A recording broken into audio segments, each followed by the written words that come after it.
Abdullah bin Zubair tidak bisa menghindar ketika ia dihadapkan pada suasana fitnah setelah wafatnya Khalifah Utsman.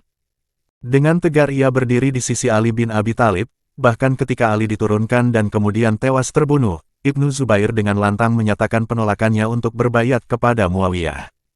Ketika Muawiyah membaiat anaknya, Yazid bin Muawiyah untuk menjadi khalifah penggantinya, dengan tegas pula ia menolaknya. Walau berbagai ancaman ditujukan pada dirinya, ia berkata, "Sampai kapanpun dan bagaimanapun aku tidak akan berbaiat kepada si pemabuk itu." Sangatlah beralasan jika Ibnu Zubair menyatakan penolakannya ini tanpa tedeng aling-aling. Kalau terhadap ayahnya, Muawiyah, masih ada penghargaannya sebagai sahabat Nabi Shallallahu Alaihi Wasallam dengan berbagai kebaikan dan kelebihannya, di samping beberapa kekurangannya. Tetapi terhadap Yazid tidak ada alasan apapun untuk mendukung dan menghargainya.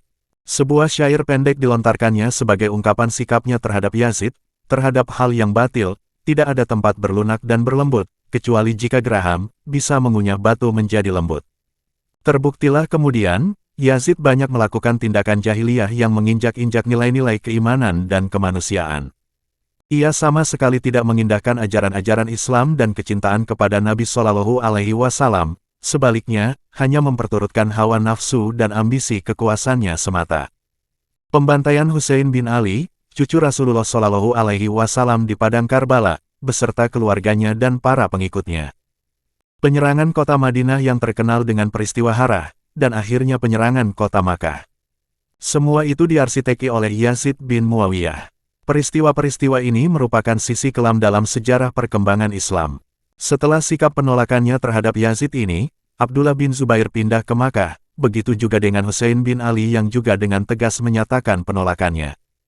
Ia ingin mengisi waktunya dengan lebih banyak ibadah, dan meninggalkan suasana politik yang penuh fitnah.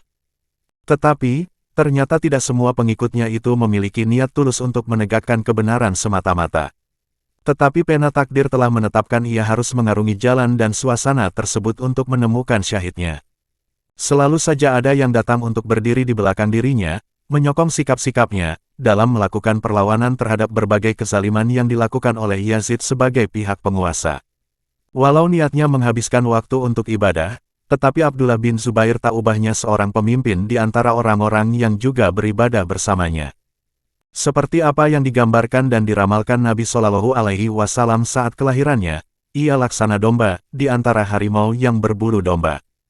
Setelah peristiwa Karbala, penduduk Madinah, yang sebagian besar adalah sahabat Ansar dan keturunannya, mulai menyatakan penolakannya dengan tegas atas kekhalifahan Yazid. Karena itu Yazid mengirim pasukan besar untuk menyerang Madinah, dan setelah itu diperintahkan menyerang Abdullah bin Zubair di Makkah.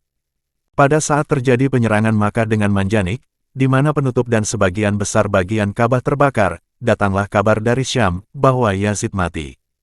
Pasukan itu pun kembali ke Syam sebelum sempat menangkap atau membunuh Abdullah bin Zubair.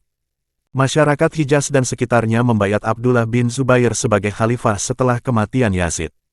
Sementara itu, Bani Umayyah mengangkat putra Yazid, Muawiyah bin Yazid sebagai khalifah.